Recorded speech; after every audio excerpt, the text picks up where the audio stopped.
¿Alguna vez has sido juzgado sin que nadie escuchara tu verdad? ¿Has sentido cómo el mundo entero se voltea contra ti cuando más necesitas apoyo? Esta es la historia de Elena Torres, una viuda humilde que limpió pisos durante años para alimentar a sus hijos, solo para despertar una mañana esposada y acusada de un asesinato que nunca cometió. Pero esta historia es mucho más que un caso criminal. Es un testimonio poderoso sobre cómo la verdad siempre emerge, incluso cuando está enterrada bajo capas de mentiras, corrupción y traición familiar. Es sobre un hijo adolescente que carga un secreto devastador que podría destruir todo. Es sobre una hija valiente que arriesga su vida para salvar a su madre inocente. Y es sobre una comunidad entera que debe enfrentar su propia vergüenza por haber condenado prematuramente. Cuando el detective corrupto, el juez comprado y el sicario profesional conspiraron para culpar a la mujer más vulnerable, nunca imaginaron que la fe inquebrantable de una familia sencilla desmoronaría su imperio de crimen. Nunca pensaron que el perdón podría ser más poderoso que el odio. Y nunca consideraron que Dios escribe derecho en renglones torcidos. Si tú estuvieras en el lugar de Elena, ¿tendrías la fortaleza para perdonar al cuñado que asesinó a tu esposo? Si fueras Diego, confesarías un error terrible que podría enviarte a prisión sabiendo que es la única forma de salvar a tu madre. Y si fueras Sofía, ¿arriesgarías tu vida investigando un caso que involucra narcotraficantes poderosos? Esta historia te hará llorar, te hará reflexionar y te recordará que incluso en la oscuridad más profunda, la luz de la verdad siempre encuentra una grieta para brillar. Te mostrará que las segundas oportunidades existen para quienes genuinamente se arrepienten. Y te enseñará que el perdón no es debilidad, sino la forma más pura de fortaleza espiritual. Si esta historia te conmovió, por favor dale like, comparte con alguien que necesite escuchar un mensaje de esperanza. Y suscríbete a nuestro canal para más historias que transforman corazones y despiertan conciencias. Comenta de qué país nos estás viendo y cuál fue la lección más poderosa que te llevaste de la historia de la familia Torres. Nos vemos en la próxima historia. Las manos de Elena Torres temblaban cuando los oficiales apretaron las esposas metálicas frías. Su hija Sofía gritaba desde la puerta mientras dos policías empujaban a su madre. Diego, el hijo menor, observaba paralizado con lágrimas cayendo sobre su camisa de escuela azul. No hice nada, Dios es testigo de mi inocencia. Elena suplicaba con voz quebrada. Los vecinos salieron a sus ventanas para observar el escándalo que sacudía la calle silenciosa. Doña Carmela se persignaba murmurando oraciones mientras las patrullas iluminaban el amanecer gris mexicano. Señora Torres, está arrestada por el asesinato de Ricardo Mendoza Ibarra, declaró el detective firmemente. Las palabras cayeron como piedras sobre el corazón de Elena, que apenas podía respirar. Entonces, 3 horas antes, cuando el sol apenas rozaba el horizonte oriental de San Miguel Zapata, un hombre caminaba a su perro por el terreno baldío cerca de la antigua fábrica textil abandonada. El animal jaló la correa con insistencia hacia unos arbustos secos junto al muro derruido. Ahí yacía el cuerpo inmóvil de Ricardo Mendoza, empresario respetado de 52 años. Su traje gris estaba manchado de sangre seca que contrastaba con su piel pálida helada. Los ojos abiertos miraban al cielo como buscando respuestas que ya nunca podrían alcanzar ahora. El hombre gritó pidiendo auxilio, mientras su perro ladraba nervioso cerca del cadáver, descubierto horrorosamente. En 20 minutos las sirenas cortaban el aire matinal despertando a toda la colonia entera sorprendida. El detective Ramírez llegó ajustando su corbata café mientras observaba la escena con frialdad profesional. Disparo en el pecho, Muerte aproximada hace 8 horas, informó el médico forense agachado junto. Los técnicos fotografiaban cada centímetro del área, buscando evidencias que revelaran la verdad oculta detrás. Ramírez notó un pañuelo bordado entre los dedos rígidos del muerto que apretaba con fuerza. Las iniciales NTAN estaban cosidas en hilo dorado sobre la tela floreada de algodón mexicano tradicional. Busquen a cualquier persona con esas iniciales que tuviera contacto reciente con Mendoza, ordenó secamente. Elena Torres había limpiado las oficinas de Ricardo durante 5 años para mantener a sus hijos. Era una mujer de 43 años, viuda desde que un accidente se llevó a su esposo Antonio. Trabajaba honestamente para darles educación digna a Sofía de 18 y Diego de 15 años. Cada peso ganado con esfuerzo construía lentamente un futuro mejor para sus 2 únicos tesoros amados. Nunca imaginó que su nombre estaría vinculado con muerte, sangre y acusaciones terribles ese día. La secretaria de Ricardo, la señora Vega, declaró haber visto una discusión acalorada el martes anterior. Elena le exigía algo con voz alterada. Él se veía muy molesto y tenso. Testificó nerviosa. Otro empleado mencionó que Ricardo había despedido a Elena hace 2 días por razones no explicadas. Ella salió llorando y gritando amenazas contra el señor Mendoza que todos escuchamos, agregó gravemente. Las cámaras de seguridad mostraban a Elena caminando cerca del terreno baldío esa noche específica. Coincidente, su rostro aparecía claramente bajo la luz amarilla del único poste funcionando en esa zona oscura. Cuando los policías tocaron su puerta a las 6 de la mañana, Elena estaba preparando el desayuno. Tortillas calientes descansaban en el comal mientras los frijoles hervían despacio en la olla negra. ¿Elena Torres?, preguntó el oficial mostrando su placa dorada que brillaba bajo la luz artificial blanca. Sí. ¿Soy yo? ¿Qué sucede? ¿Pasó algo con mis hijos?, respondió con miedo en sus ojos. Debe acompañarnos a la estación para responder preguntas sobre Ricardo Mendoza, dijeron entrando sin permiso. ¿Ricardo?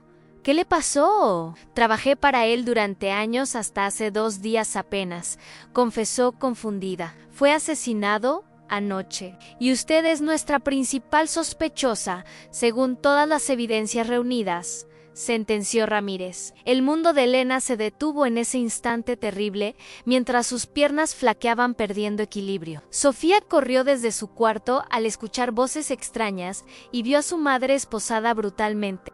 ¡Mamá! ¿Qué está pasando aquí? Suéltenla inmediatamente, ella no ha hecho nada malo, gritó desesperada. Quédense tranquilos. Su madre regresará pronto si es inocente como dice ser, mintió el oficial joven. Diego sostenía a su hermana que lloraba incontrolablemente mientras veían partir a Elena entre patrullas brillantes. En la estación, Elena fue interrogada durante 4 horas sin pausa ni descanso alguno permitido gentilmente. ¿Por qué discutieron el martes? ¿Qué le exigía a usted con tanta insistencia y desesperación?, preguntaba Ramírez. Él descubrió irregularidades en sus cuentas y pensó que yo robaba dinero de su escritorio, explicó. Yo era inocente, pero él no me creyó y me despidió sin siquiera escuchar mi versión completa. ¿Y la noche del asesinato? ¿Dónde estaba exactamente entre las 9 y medianoche? Continuó el interrogatorio implacable. En casa con mis hijos. Cenamos juntos, rezamos el rosario y nos dormimos temprano como siempre. Las cámaras la muestran cerca del lugar del crimen. ¿Cómo explica eso sin mentir?, presionó duramente. Pasé por ahí regresando de la farmacia. Diego tenía fiebre y necesitaba comprar medicina urgente en Ramírez. Golpeó la mesa metálica, produciendo un sonido seco que hizo temblar a Elena, visiblemente asustada. Su pañuelo estaba en manos del muerto. ¿Cómo llegó ahí si no estuvo presente?, preguntó acercándose. Elena palideció recordando que había perdido ese pañuelo bordado por su abuela hace días sin encontrarlo. Lo perdí hace tiempo. No sé cómo Ricardo lo tenía en su poder, respondió sinceramente. Señora Torres, todas las pruebas apuntan contra usted de manera contundente e imposible de ignorar. ahora la fiscal, presentará cargos formales de homicidio en primer grado. Mañana por la mañana temprano, anunció. Elena fue trasladada a una celda fría, donde pasaría la noche antes de su audiencia judicial inicial. Se arrodilló en el suelo de cemento helado y rezó con lágrimas ardientes, mojando sus mejillas morenas. Dios mío, tú conoces mi corazón y sabes que soy inocente de este crimen. Horrible, terrible, protege a mis hijos y dame fuerzas para enfrentar esta pesadilla que amenaza destruir nuestra familia afuera. En San Miguel Zapata, los rumores se esparcían veloces como fuego en época de sequía. Elena Torres mató a Ricardo Mendoza por despecho y venganza. Susurraban en cada esquina del pueblo. La comunidad que antes la respetaba ahora la condenaba sin esperar siquiera un juicio justo real. Capítulo 2. La acusación Sofía Torres caminaba por las calles de San Miguel Zapata, buscando desesperadamente un abogado decente honesto. Su madre llevaba 3 días encerrada en una celda húmeda, mientras las acusaciones crecían implacablemente. No podemos tomar este caso. Es demasiado mediático y las pruebas son abrumadoras. Rechazaban todos. En el quinto despacho jurídico, un abogado joven llamado Héctor Mora finalmente aceptó escucharla completamente. Mi madre es inocente, señor Mora.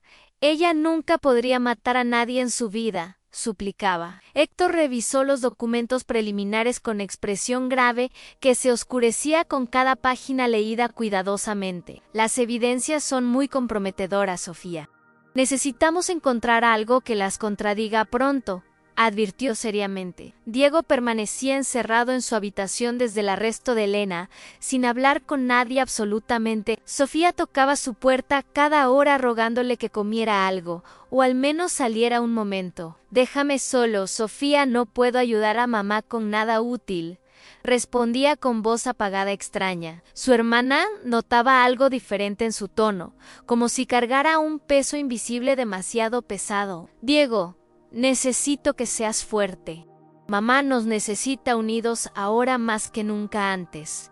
Insistía preocupada, pero el muchacho solamente lloraba en silencio, abrazando la almohada que olía a su madre perdida. En la fiscalía, la licenciada Beatriz Cortés organizaba su caso contra Elena con eficiencia calculada y fría. Tenemos huellas dactilares, pañuelo personal, video de seguridad y múltiples testigos presenciales, enumeraba satisfecha con precisión. Su asistente colocaba fotografías del cadáver sobre el escritorio, formando un mosaico macabro de evidencias contundentes. Esta será una victoria rápida. La defensa no tiene argumentos sólidos para contrarrestar nuestras pruebas, declaró. El caso había generado atención mediática intensa en todo el estado de Guanajuato durante esos días tensos. Los periodistas acampaban frente al juzgado esperando cualquier declaración oficial sobre el juicio próximo inminente esperado. Héctor Mora visitó a Elena en la prisión preventiva ese jueves lluvioso de octubre gris mexicano. La encontró sentada en la cama estrecha con la mirada perdida en la pared descascarada sucia. Señora Torres, soy Héctor Mora. Su hija Sofía me contrató para defenderla en este proceso. Se presentó. Elena levantó la vista revelando ojos hinchados por el llanto constante que no cesaba nunca completamente. Gracias por venir, licenciado. Pero creo que nadie puede salvarme de esta pesadilla horrible. Ahora susurró. Cuénteme todo desde el principio. Cada detalle puede ser importante para construir su defensa, pidió sacando. Elena respiró profundo, recordando los últimos días que trabajó en las oficinas de Ricardo Mendoza precisamente. Ricardo era un buen hombre, siempre me trató con respeto durante todos esos 5 años. Comenzó. Pero hace 2 semanas noté que estaba muy nervioso. Miraba constantemente por la ventana intranquilo, extraño. Un día me pidió que guardara un sobre amarillo en un lugar seguro sin abrirlo nunca, recordó. Le pregunté por qué no lo guardaba en su caja fuerte personal, pero evitó responderme directamente. Dijo algo extraño. Elena, si algo me pasa, este sobre protege un secreto muy peligroso e importante. Héctor se inclinó hacia adelante con interés renovado ante esa revelación crucial inesperada que cambiaba perspectivas totalmente. ¿Dónde está ese sobre ahora? ¿Lo tiene usted guardado en algún lugar específico?, preguntó urgentemente. Elena negó con la cabeza, sintiéndose culpable por haber olvidado ese detalle importante hasta ese momento. Lo guardé en mi casa, dentro de una caja de zapatos bajo mi cama matrimonial, confesó. Después del despido, estaba tan alterada y dolida que olvidé completamente su existencia hasta ahora. Mismo Héctor anotó rápidamente en su libreta negra con letra apretada casi ilegible por la velocidad urgente empleada. Necesito que le diga a Sofía exactamente dónde encontrarlo. Podría ser nuestra única esperanza, instruyó firmemente. Pero licenciado, ¿cómo explica que mi pañuelo estuviera en manos de Ricardo cuando murió?, preguntó angustiada. Lo perdí hace una semana en el mercado central. Alguien pudo haberlo encontrado después, explicó. Mientras tanto, el detective Ramírez presionaba a su equipo para cerrar la investigación rápidamente sin demoras innecesarias. Tenemos a la culpable detenida. No necesitamos seguir perdiendo tiempo en pistas irrelevantes sin importancia, ordenaba. Su compañero, el oficial Morales, sugirió revisar las finanzas de Ricardo para buscar posibles enemigos adicionales ocultos. Ramírez, algo no cuadra. ¿Por qué un hombre respetado cargaría el pañuelo de su limpiadora?, cuestionó. Morales, no compliques las cosas. Las pruebas son claras y suficientes para condenarla fácilmente, respondió molesto. El oficial notó la prisa inusual de su superior por cerrar el caso sin explorar otras hipótesis. Decidió investigar discretamente por su cuenta durante sus horas libres, fuera del horario de trabajo oficial establecido. Sofía corrió a casa después de la llamada de Héctor Mora, buscando desesperadamente el sobre amarillo mencionado. Volteó la caja de zapatos, encontrando cartas viejas, fotografías familiares y finalmente el sobresellado cuidadosamente oculto. Sus manos temblaban al sostenerlo, sintiendo que contenía algo crucial para liberar a su madre inocente. No lo abras, Sofía, llévalo directamente al licenciado Mora, había instruido su madre por teléfono claramente.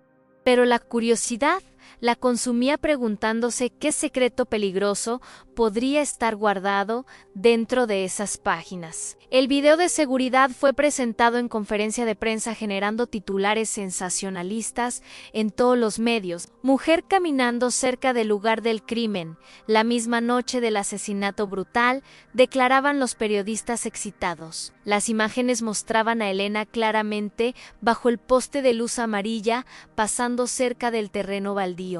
La hora coincide exactamente con el momento estimado de la muerte, según el forense, agregó Beatriz Cortés. La opinión pública se volvió completamente contra Elena Torres, condenándola antes del juicio oficial legal correspondiente programado. Asesina. ¿Mató a un hombre bueno? Por despecho, gritaban en las redes sociales sin piedad alguna. Diego finalmente salió de su habitación esa noche, cuando Sofía regresó con el sobre amarillo rescatado. Su rostro estaba pálido y demacrado, mostrando noches sin dormir adecuadamente por pesadillas constantes, recurrentes, tormentosas. Sofía, necesito decirte algo importante sobre la noche que mataron a Ricardo Mendoza, confesó con voz quebrada. ¿Qué sabes tú, Diego? ¿Por qué no has hablado antes con la policía?, preguntó alarmada, preocupada. Porque tengo miedo. Vi algo esa noche, pero si hablo, todo empeorará mucho más, lloró. Sofía lo abrazó, sintiendo que su hermano cargaba un secreto que podría cambiar todo el caso completamente. Tienes que contármelo ahora mismo. Diego, mamá está en la cárcel pagando por algo que no hizo. Yo estaba en el terreno baldío esa noche. Seguí a mamá porque me preocupaba verla salir tarde sola, admitió. Ella fue a la farmacia como dijo, pero yo tomé un atajo por el terreno para llegar antes a casa y esperarla. Vi a un hombre elegante saliendo rápidamente del lugar donde después encontraron el cuerpo de Ricardo, reveló. Era alto, usaba traje oscuro y guantes negros de cuero. Corrió hacia un carro plateado brillante estacionado cerca. ¿Por qué no dijiste esto a la policía cuando arrestaron a mamá?, preguntó Sofía incrédula, totalmente sorprendida. Porque el hombre me vio. Sofía me miró directo a los ojos antes de huir rápidamente. Tembló.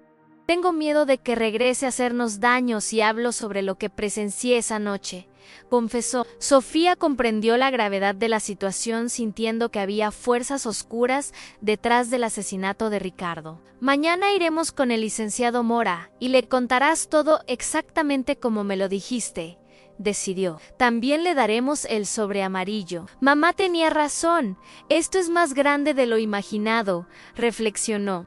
Esa noche, ambos hermanos durmieron juntos en la sala, como cuando eran niños pequeños, asustados, temblando. Afuera, alguien observaba la casa de los Torres desde un carro oscuro estacionado estratégicamente en la esquina. El detective Ramírez apagó su cigarrillo y arrancó el motor, desapareciendo en la oscuridad silenciosa nocturna inquietante. Capítulo 3. Secretos enterrados. Héctor Mora colocó el sobre amarillo bajo la lámpara de su escritorio con manos cautelosas precisas. Sofía y Diego observaban conteniendo la respiración mientras el abogado rompía el sello de cera roja. Dentro había documentos contables, fotografías borrosas y una carta manuscrita con letra temblorosa de Ricardo Mendoza. Dios mío, susurró Héctor al revisar las primeras hojas llenas de números irregulares sospechosos evidentes. Claramente, los documentos revelaban fraude masivo en la constructora Mendoza durante los últimos 3 años fiscales consecutivos completos. Facturas falsas, sobornos a funcionarios públicos, desviación de fondos hacia cuentas extranjeras en el Caribe tropical. Ricardo estaba documentando sus propios crímenes. ¿Por qué haría algo así?, preguntó Sofía, confundida, totalmente desconcertada. Héctor leyó la carta manuscrita en voz alta para que los hermanos pudieran escuchar cada palabra escrita. Si estás leyendo esto, significa que me encontraron o me silenciaron definitivamente. Comenzaba la carta escalofriante. Durante años permití que mi socio Javier Torres manejara las finanzas sin supervisión adecuada suficiente, confesaba. Sofía palideció al escuchar el apellido Torres, el mismo apellido de su padre fallecido Antonio hace años. Descubrí que Javier lavaba dinero del narcotráfico a través de nuestra constructora desde el principio. Continuaba. Cuando intenté denunciarlo, amenazó con destruir mi reputación y lastimar a mi familia querida inocente, explicaba. He recopilado estas pruebas como seguro de vida. Elena Torres es completamente inocente y desconoce todo. Terminaba. Diego se levantó bruscamente de la silla, derribándola sobre el piso de madera que resonó fuerte, estruendosamente. ¿Javier Torres? ¿El hermano de nuestro papá? ¿El tío que nos visitaba cada Navidad?, preguntó incrédulo. Sofía recordó al tío Javier, siempre elegante, generoso, con regalos caros y sonrisa perfecta, calculada, fríamente ensayada. Nunca nos cayó bien del todo. Había algo falso en su amabilidad excesiva. Reflexionó en voz alta. Después de la muerte de papá, tío Javier se alejó de nosotros completamente sin explicación. Recordó Diego. Héctor golpeó su escritorio con determinación renovada, sintiendo que el caso tomaba un giro inesperado, crucial, importante. Esto cambia todo. Ricardo no fue asesinado por despecho, sino para silenciarlo permanentemente, para siempre, concluyó. El teléfono del despacho sonó, interrumpiendo el momento de revelación profunda que todos procesaban internamente, angustiados. La secretaria informó que alguien insistía en hablar urgentemente con el licenciado Mora sobre el caso Torres. Dice que tiene información crucial, pero quiere permanecer anónimo por seguridad personal propia, transmitió ella nerviosa. Héctor activó el altavoz, permitiendo que todos escucharan la voz distorsionada electrónicamente del informante misterioso desconocido. Licenciado Mora, yo trabajaba como contador en la constructora Mendoza hasta hace 2 meses. Comenzó. Vi cómo Javier Torres manipulaba los libros contables para ocultar transacciones millonarias ilegales sospechosas, confesó tembloroso. Ricardo descubrió todo en agosto y amenazó con ir a las autoridades federales inmediatamente. agregó importante. Escuché a Javier decirle que si hablaba, su familia y la de Elena pagarían terribles consecuencias, reveló. Ricardo le respondió que ya había guardado pruebas en lugar seguro con alguien de confianza. Continuó. Después de esa conversación, Javier comenzó a vigilar constantemente a Ricardo y a Elena Torres. Detalló específicamente: ¿por qué no ha ido usted a la policía con esta información vital?, preguntó Héctor urgentemente preocupado. Porque el detective Ramírez está en la nómina de Javier Torres desde hace años comprados completamente, respondió. Vi transferencias bancarias mensuales de 50,000 pesos a una cuenta registrada a nombre de Ramírez, evidenció. La línea se cortó abruptamente dejando un silencio pesado, tenso, que llenaba toda la oficina, completamente asfixiante. Sofía sintió que el piso se movía bajo sus pies, comprendiendo la magnitud de la conspiración terrible. Nuestro tío mató a Ricardo y culpó a mamá. Y el detective corrupto lo ayudó, lloró. Diego abrazó a su hermana mientras Héctor organizaba mentalmente los siguientes pasos estratégicos, cruciales, necesarios, inmediatamente urgentes. Necesitamos llevar esto a alguien fuera del alcance de Javier y Ramírez. Rápidamente, decidió pensativo seriamente. Conozco a la comandante Sánchez de la Policía Estatal. Es incorruptible y odia la corrupción municipal, explicó. Pero primero debemos protegerlos a ustedes. Javier sabe que Elena tenía el sobre amarillo, advirtió gravemente. Si descubre que ustedes lo tienen ahora, sus vidas correrán peligro inminente real, sentenció preocupado genuinamente. Esa tarde, Sofía y Diego fueron a buscar consejo espiritual del padre Gonzalo en la parroquia local. El sacerdote de 65 años conocía a la familia Torres desde que eran niños pequeños. Lo encontraron en la sacristía ordenando los ornamentos litúrgicos para la misa vespertina de las 7. Padre, necesitamos hablar con usted sobre algo muy grave que está destruyendo nuestra familia, suplicó Sofía. El padre Gonzalo los llevó a su modesto despacho, ofreciéndoles agua fresca y sillas cómodas viejas gastadas. Escuchó pacientemente mientras Sofía relataba todo sobre el asesinato, el sobre y la traición de Javier Cruel. Sus ojos ancianos se llenaron de tristeza profunda al confirmar sospechas que había guardado en silencio. Hijos míos, su tío Javier confesó conmigo hace 3 meses algo que me perturbó profundamente. Entonces, comenzó. Dijo que había cometido pecados terribles por ambición, pero que se arrepentía sinceramente de corazón, recordó. Le pregunté si planeaba reparar el daño causado, y él evitó responder directamente mi pregunta, agregó.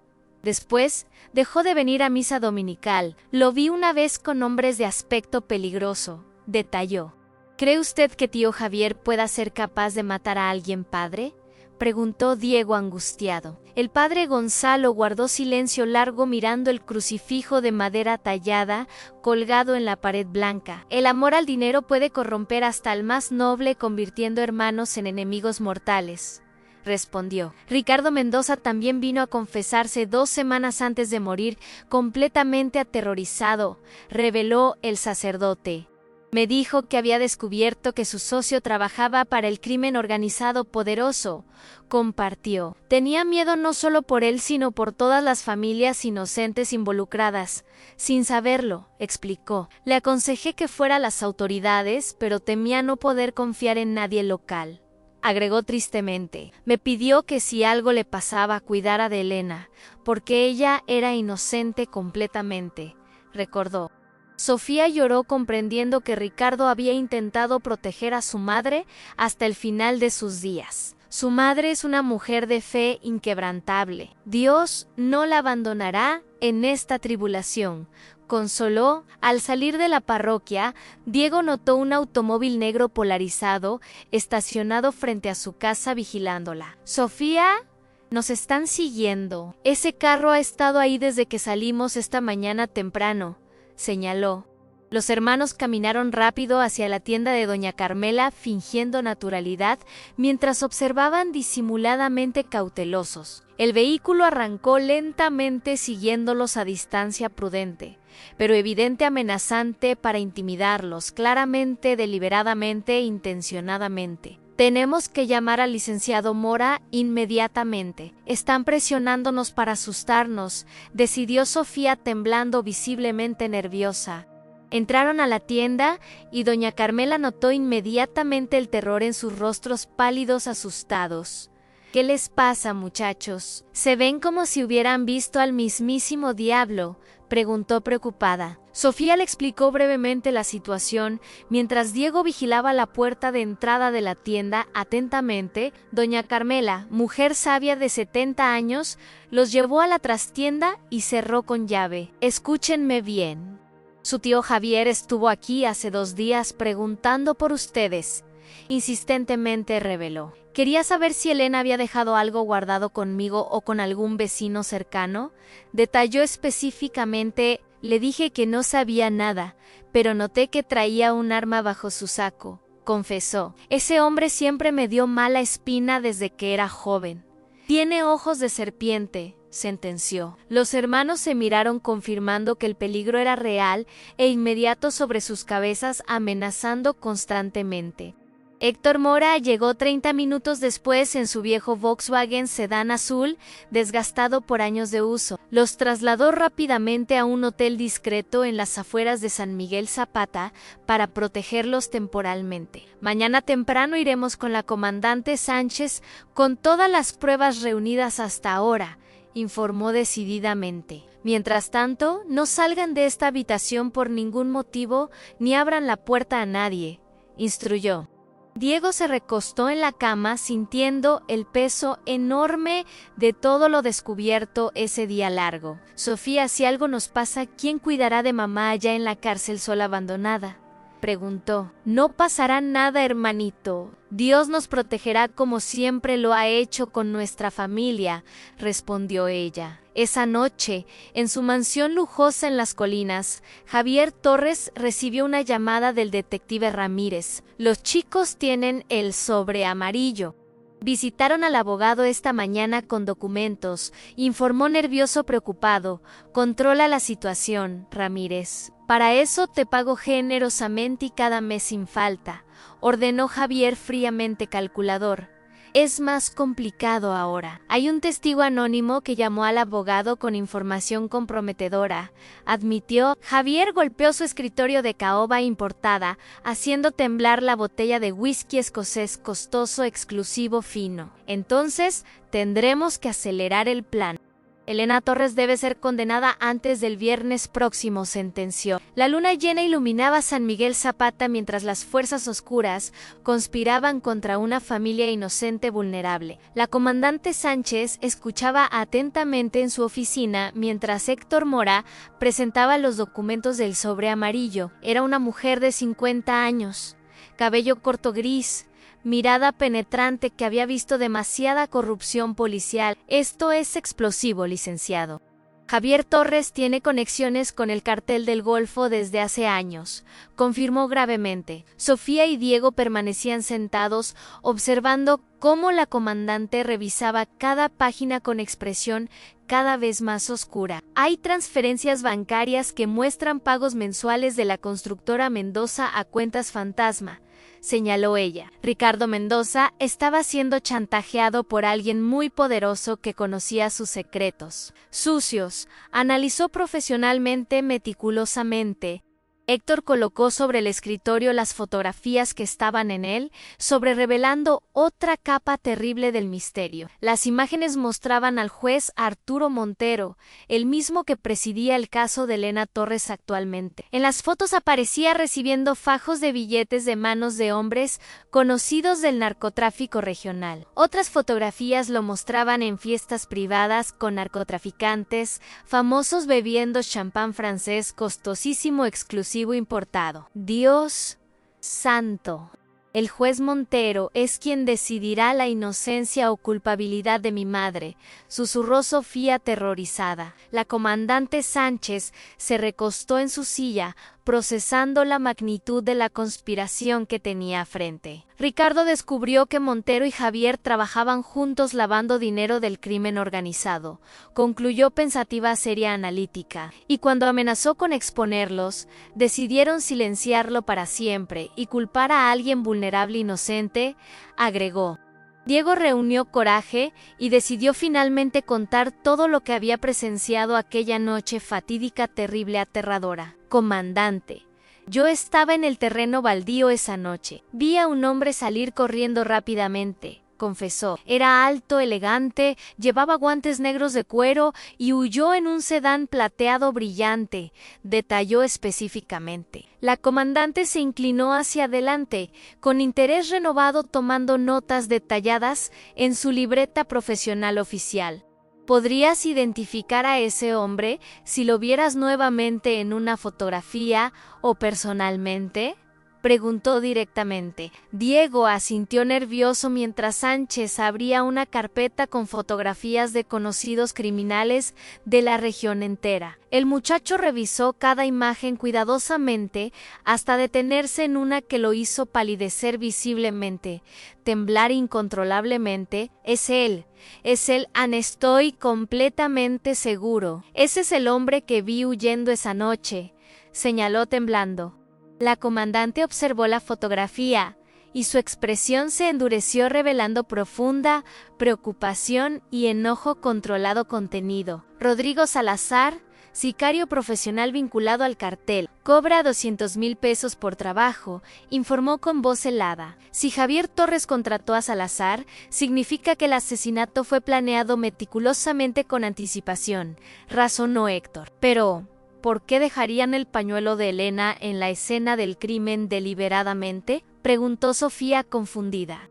Para incriminarla desde el principio. Alguien robó su pañuelo y lo plantó estratégicamente allí, explicó Sánchez. Las piezas del rompecabezas comenzaban a encajar, formando un cuadro aterrador de conspiración, traición y asesinato calculado. La comandante llamó a su equipo de confianza, excluyendo deliberadamente a cualquier oficial de la policía municipal local. Necesito vigilancia discreta sobre Javier Torres, el juez Montero y el detective Ramírez inmediatamente, ordenó con autoridad.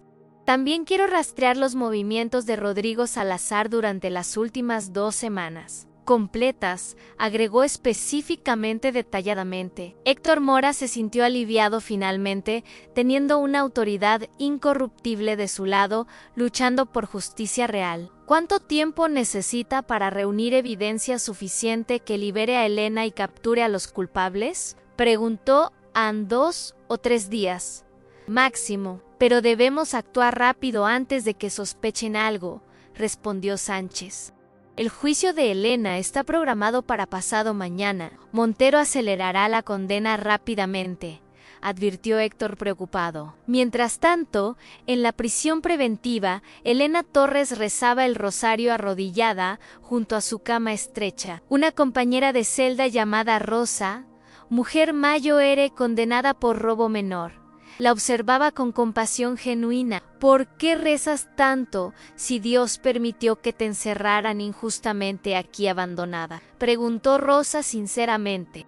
Porque incluso en la oscuridad más profunda, la fe es la única luz que nunca se apaga, respondió. Mis hijos están solos allá afuera, enfrentando peligros que desconozco, y solo Dios puede protegerlos, explicó. Rosa se acercó sentándose junto a Elena en el piso frío de cemento, compartiendo su dolor silencioso. Mi hija también está sola. Lleva 3 años sin visitarme ni escribirme cartas, confesó con tristeza. Cuando salgas de aquí, busca a tu hija y pídele perdón por lo que sea necesario, aconsejó Elena. La vida es demasiado corta para desperdiciarla en resentimientos que solo envenenan el alma lentamente, reflexionó. Rosa lloró abrazando a Elena, agradeciendo sus palabras sabias que sanaban heridas antiguas profundas, muy arraigadas dolorosamente. Tú saldrás de aquí pronto, lo siento en mi corazón. La verdad siempre sale, aseguró Rosa. Afuera, en el mundo libre, las fuerzas del bien y del mal se preparaban para el enfrentamiento final. Javier Torres reunió esa noche a sus cómplices en su mansión aislada en las montañas mexicanas, densas. El detective Ramírez, el juez Montero y el sicario Rodrigo Salazar bebían whisky escocés costoso exclusivo importado. Los muchachos tienen documentos comprometedores y testigos, hablando con la comandante Sánchez, informó. Ramírez nerviosamente inquieto. Sánchez es un problema. No podemos comprarla ni intimidarla fácilmente como a otros, agregó Montero molesto furioso. Javier encendió un cigarro cubano caro, dejando que el humo denso llenara la habitación lujosa, elegantemente decorada. Entonces eliminaremos las pruebas y los testigos antes del juicio de Elena pasado mañana, sentenció fríamente calculador. Salazar, necesito que encuentres a esos muchachos y recuperes el sobre amarillo esta misma noche, ordenó directamente. El sicario asintió aceptando el trabajo adicional mientras calculaba mentalmente el precio de ese servicio. ¿Peligroso extradicional? Serán otros 100,000 pesos. Los muchachos están escondidos y protegidos. Ahora presumiblemente negociaba profesionalmente sin emociones. Te daré 200,000 si lo haces discretamente, sin dejar rastros ni testigos molestos, ofreció Javier Gué en esa mentí. Montero bebió su whisky de un trago sintiendo la presión creciente de mantener su imperio corrupto funcionando. Si esto sale mal, todos iremos a prisión federal por el resto de nuestras vidas, advirtió. No saldrá mal, nunca ha salido mal antes en todos estos años de operación, respondió Javier confiadamente. Elena será condenada, los chicos desaparecerán y todo volverá a la normalidad pronto rápidamente, aseguró arrogante. En el hotel discreto, Diego no podía dormir pensando en el hombre que había identificado en las fotografías. Sofía estaba despierta también mirando el techo manchado, preguntándose si habían tomado las decisiones correctas, adecuadas, apropiadas. ¿Crees que mamá saldrá libre de esto, Sofía?, preguntó Diego con voz infantil vulnerable, asustada, temblando. En sí, hermanito, la comandante Sánchez es diferente a los demás. Ella busca justicia verdadera, genuina, respondió esperanzada. Un ruido en el pasillo los puso alerta inmediatamente, haciendo que Diego se levantara cautelosamente, despacio, silenciosamente. Alguien intentaba abrir la cerradura de su habitación con herramientas metálicas que raspaban suavemente, cautelosamente y deliberadamente. Sofía marcó rápidamente el número de Héctor Mora mientras Diego empujaba el mueble contra la puerta bloqueándola. La puerta comenzó a abrirse lentamente, revelando la silueta de un hombre armado, con pistola reluciente amenazadora. Salgan tranquilos y nadie saldrá lastimado. Solo queremos los documentos del sobre, ordenó voz gruesa áspera. Diego gritó atrayendo atención mientras Sofía escapaba por la ventana del baño hacia el techo contiguo cercano. El atacante disparó, pero la bala impactó la pared de concreto creando una explosión ensordecedora, aterradora, violenta. Segundos después, las sirenas de la policía estatal resonaron en la noche, alertadas por Héctor Mora inmediatamente.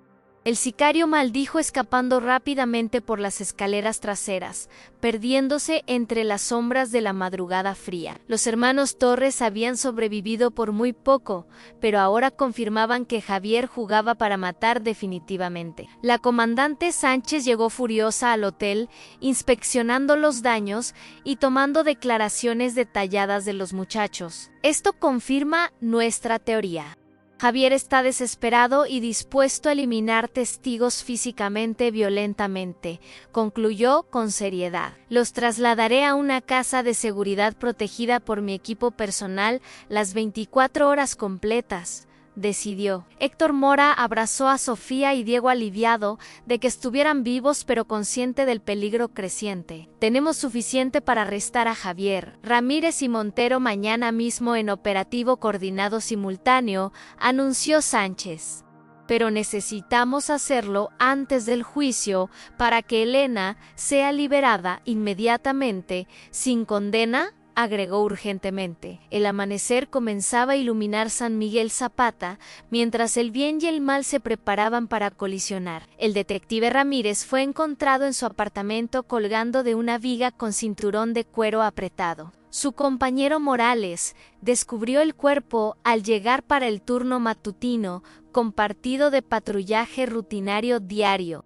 La escena parecía un suicidio clásico con silla volcada, nota manuscrita, botella de tequila vacía sobre la mesa, pero Morales notó detalles extraños que no cuadraban con la narrativa oficial presentada por los primeros respondientes inmediatos. Las manos de Ramírez tenían marcas defensivas, como si hubiera luchado contra alguien antes de morir brutalmente. La nota suicida estaba escrita con letra muy diferente a la caligrafía habitual del detective fallecido asesinado. Esto no fue suicidio. Alguien lo silenció antes de que pudiera hablar con las autoridades, murmuró Morales. La comandante Sánchez llegó al lugar acompañada de su equipo forense especializado en asesinatos disfrazados como suicidios. Revisen todo minuciosamente. Busquen fibras, huellas, cualquier evidencia de que hubo otra persona aquí, ordenó profesionalmente. El médico forense examinó el cuerpo notando que las marcas del cinturón no coincidían con patrones típicos. Comandante, la compresión cervical sugiere que fue estrangulado primero y colgado después para simular suicidio, informó. También hay equimosis en los nudillos indicando que peleó contra su atacante antes de perder. Agregó específicamente, Morales entregó a Sánchez un sobremanila que había encontrado escondido bajo el colchón de Ramírez cuidadosamente. Dentro había copias de transferencias bancarias, fotografías comprometedoras y una grabación de audio en memoria USB pequeña. Sánchez conectó la memoria USB a su laptop, escuchando con auriculares lo que resultó ser devastador testimonio incriminatorio. Era una conversación grabada secretamente entre Ramírez, Javier Torres y el juez Montero planeando el asesinato de Ricardo. Mendoza tiene que desaparecer antes de que entregue esas pruebas a la Fiscalía Federal, decía Javier claramente. Salazar lo eliminará limpiamente y culparemos a la mujer de la limpieza. Nadie sospechará, agregaba Ramírez cínicamente. ¿Y si los hijos de Elena encuentran algo? ¿Si Ricardo dejó copias escondidas? Preguntaba Montero nerviosamente preocupado. ¿Entonces los eliminaremos también? No podemos dejar cabos sueltos en esta operación tan delicada, respondía Javier fríamente. La comandante apretó los puños, sintiendo ira profunda ante la maldad calculada de esos hombres corruptos sin escrúpulos. Ramírez estaba grabando a sus cómplices como seguro de vida personal. Javier lo descubrió, concluyó Sánchez. Por eso lo eliminaron rápidamente antes de que pudieran negociar. Inmunidad con la Fiscalía Federal, agregó Morales lógicamente. Tenemos suficiente evidencia ahora para arrestar a Javier Torres y al juez Montero inmediatamente hoy. Decidió firmemente, organizó un operativo coordinado con la Fiscalía Estatal, excluyendo completamente a la Policía Municipal. Corrupta, comprada, vendida. Quiero equipo SWAT en ambas ubicaciones simultáneamente a las 5 de la tarde precisas, ordenó con autoridad. No podemos darles tiempo de escapar o destruir más evidencia crucial para el caso, enfatizó urgentemente decidida. Las piezas finalmente se alineaban para hacer justicia por Elena, Ricardo y todas las víctimas inocentes olvidadas. En la casa de seguridad, Sofía y Diego desayunaban bajo la protección de 2 agentes armados constantemente vigilantes. Héctor Mora llegó con noticias sobre la muerte de Ramírez y el operativo planeado para esa tarde. Esto termina hoy, muchachos. Su tío Javier será arrestado junto con sus cómplices corruptos, anunció esperanzado aliviado. Sofía abrazó a Diego sintiendo que finalmente la pesadilla horrible llegaría a su fin merecido, justo liberador. ¿Cuándo podremos ver a mamá? ¿Cuándo la liberarán de esa prisión injusta terrible? Preguntó Diego ansiosamente impaciente. Una vez que arrestemos a los culpables reales, el juez será recusado y el caso reabierto, explicó Héctor. Elena quedará libre esa misma noche, con todas las disculpas oficiales correspondientes del sistema judicial, prometió. El padre Gonzalo visitó a Elena en la prisión, llevándole la comunión eucarística y palabras de esperanza. Hija mía, tus oraciones han sido escuchadas. La verdad está saliendo a la luz divina, consoló. Elena lloró de rodillas agradeciendo a Dios por no abandonarla en su tribulación más oscura profunda. Padre, perdono a Javier por todo el daño causado. Él es hermano de mi difunto esposo, confesó. Ese perdón te liberará del odio que envenena el alma y te permitirá sanar completamente, respondió. Rosa, su compañera de celda, observaba asombrada la fe inquebrantable de Elena, incluso bajo circunstancias terribles devastadoras. Quisiera tener tu fortaleza espiritual, Elena. Eres un ejemplo viviente de gracia divina, admiró sinceramente conmovida. A las 5 en punto de la tarde, los equipos SWAT rodearon simultáneamente la mansión de Javier. La comandante Sánchez dirigía personalmente el operativo, usando chaleco antibalas y megáfono profesional de alto alcance. Javier Torres está rodeado. Salga con las manos arriba o entraremos por la fuerza, ordenó autoritariamente. Dentro de la mansión, Javier observaba por la ventana calculando sus opciones limitadas de escape posibles disponibles. El juez Montero estaba con él bebiendo nerviosamente mientras veía su imperio corrupto desmoronarse ante sus ojos. Nos traicionó Ramírez. Debimos matarlo antes, masculló Montero con voz temblorosa llena de pánico evidente visible. Todavía tenemos una salida. El túnel secreto bajo el sótano nos llevará al bosque, reveló Javier. Los dos hombres bajaron rápidamente las escaleras hacia el sótano oscuro buscando la entrada del túnel secreto, pero Morales había descubierto los planos de la mansión durante su investigación privada, revelando todas las salidas. Agentes estatales ya bloqueaban el túnel esperándolos con armas desenfundadas y luces brillantes cegadoras intensas, muy potentes. ¡Alto! Están bajo arresto por asesinato, conspiración y corrupción, gritaron los oficiales apuntándoles directamente amenazadoramente. Javier levantó las manos derrotado finalmente mientras Montero se derrumbaba llorando como niño pequeño, asustado, vulnerable, indefenso. Las esposas metálicas cerraron sobre sus muñecas, sellando su destino inevitable en prisión federal por décadas enteras. La comandante Sánchez sonrió satisfecha viendo cómo la justicia finalmente prevalecía sobre la corrupción endémica arraigada sistemática. En otra operación simultánea, el sicario Rodrigo Salazar fue capturado en un motel de carretera barato sucio. Intentó resistir, pero fue sometido rápidamente por agentes entrenados que no permitieron escapatoria alguna posible viable. Habla ahora y coopera.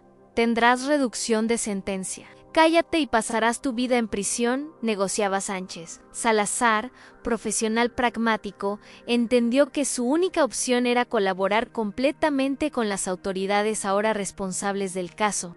Javier Torres me contrató para matar a Ricardo Mendoza por 200,000 pesos en efectivo, confesó. Me dio el pañuelo de Elena Torres y me ordenó dejarlo en la escena para incriminarla, detalló. También me pidió asustar a los muchachos, pero no quiso pagar extra por eliminarlos completamente.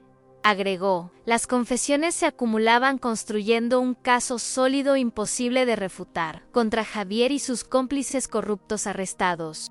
La fiscal estatal, licenciada Patricia Ruiz, preparaba los cargos formales, trabajando toda la noche sin descanso alguno permitido. Tenemos suficiente para cadena perpetua sin posibilidad de libertad condicional jamás en ninguna circunstancia, confirmó satisfecha. Héctor Mora presentó moción urgente para liberar inmediatamente a Elena Torres bajo todas las evidencias nuevas presentadas. Un juez diferente, imparcial y respetado, revisó el caso completo durante 3 horas antes de tomar decisión final. Elena Torres es declarada inocente de todos los cargos. Ordenó su liberación inmediata con disculpas oficiales. Sentenció. Las campanas de la parroquia de San Miguel Zapata repicaron celebrando que la verdad finalmente había triunfado gloriosamente. Sofía y Diego esperaban en la entrada de la prisión cuando las puertas metálicas se abrieron lentamente. Elena salió caminando despacio, desnutrida y pálida, pero con sonrisa radiante iluminando su rostro demacrado, cansado, envejecido. «¡Mamá!», gritaron los hermanos corriendo hacia ella con lágrimas de alegría, pura, incontenible, desbordante, maravillosa, bendecida, milagrosa. Se abrazaron durante minutos eternos llorando, riendo, agradeciendo a Dios por el milagro de la justicia divina. «Mis hijos hermosos valientes. Nunca dudé de que Dios nos reuniría nuevamente», sollozaba Elena besándolos repetidamente amorosamente. Héctor Mora observaba la escena con lágrimas propias, sintiendo que había cumplido su propósito como defensor de inocentes. La comandante Sánchez se acercó ofreciendo disculpas formales por el sufrimiento injusto que Elena había soportado dignamente, valientemente. «Señora Torres, lamento profundamente lo que tuvo que pasar. El sistema falló, pero la justicia prevaleció», dijo.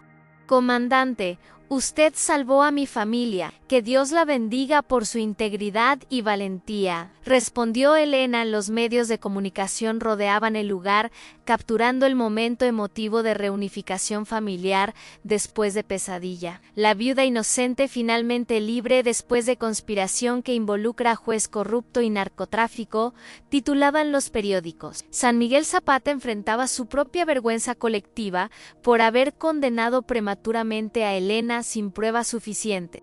Doña Carmela organizó una misa de acción de gracias en la parroquia, donde toda la comunidad pidió perdón. «Juzgamos sin conocer, condenamos sin escuchar. Que esto nos enseñe humildad y compasión», predicó el padre Gonzalo. Esa noche, los Torres cenaron juntos en su humilde hogar por primera vez en 2 semanas largas. Tortillas calientes, frijoles refritos, arroz rojo y la compañía bendecida de estar reunidos nuevamente bajo un techo. «Mamá, pasamos tanto miedo. Pensamos que te perderíamos para siempre en prisión injusta», confesó Diego llorando, «pero nunca perdieron la fe. Lucharon por la verdad cuando todos me condenaban», respondió Elena orgullosa. «El tío Javier pagará por lo que hizo. Traicionó a papá, a ti, a todos nosotros», dijo Sofía. «Lo perdono, hija. El odio solo nos destruiría como lo destruyó a él finalmente», enseñó Elena sabiamente. Afuera, las estrellas brillaban sobre San Miguel Zapata, iluminando una familia que había sobrevivido al infierno mismo. Diego despertó gritando en medio de la noche, empapado en sudor frío que mojaba completamente sus sábanas. Sofía corrió a su habitación encontrándolo temblando violentamente, agarrando su cabeza entre las manos desesperado, atormentado, angustiado. «Lo maté, yo lo maté. Fue mi culpa que Ricardo muriera esa noche terrible», confesó, sollozando. Elena encendió la luz viendo a su hijo en estado de colapso emocional total mientras repetía las palabras. «Diego, cálmate, hijo. Cuéntanos qué sucedió realmente esa noche. Ya no hay secretos aquí», suplicó Elena abrazándolo. El muchacho respiró profundo, tratando de controlar el temblor que sacudía todo su cuerpo adolescente, frágil, vulnerable. «Mamá, yo fui al terreno baldío esa noche porque seguía a Ricardo Mendoza desde su oficina», comenzó.